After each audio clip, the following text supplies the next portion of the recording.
හරි ඉතින් අදත් බලන්න යන්නේ මචං මගේ මේ මූණ පුරා තියෙන රැවුල. හරිද මේ රැවුල නැති වුණාට පස්සේ මම මොන වගේ එකෙක් වේද කියලා තමයි අදත් බලන්න යන්නේ.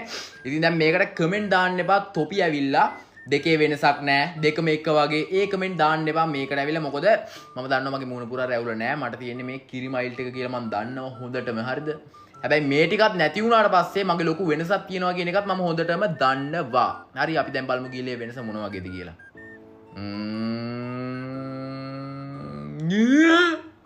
මොකෙද්ද කොමේ? යා. එහෙම ලස්සනයි. බලපන් මේකේ හැටි. මේ බලපන් මේ යකෝ බල්ලෙට්ට හොරිකඩ හැදිලා වගේ. බල්ලෙක්ගේ සෙම ඇරලා වගේ. බලපන් මුගේ හැටි. මූ විදු වගේද?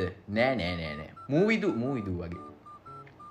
මෙහෙම ඉද්දි අම්මට හුරු යකෝ චාලි චැප්ලින් වගේ. ඉතින් ඔයාලගෙත් හරිද? ඔයාලගෙත් මෙන්න මේ වගේ බාගේ රැවුල් කට් එකක් කැපුවට පස්සේ බියඩ් කට් එක කැපුවට පස්සේ ලස්සනයි කියලා හිතන යාළුවෙක්ව මෙන්ෂන් කරගෙන යන්න අනිවාර්යෙන්ම පේනවනේ එහෙම ලස්සනයි යා. එහෙම ලස්සනයි කියලා හිතන යාළුවෙක්ව මෙන්ෂන් කරන් යන්න ඌ මෝඩේ.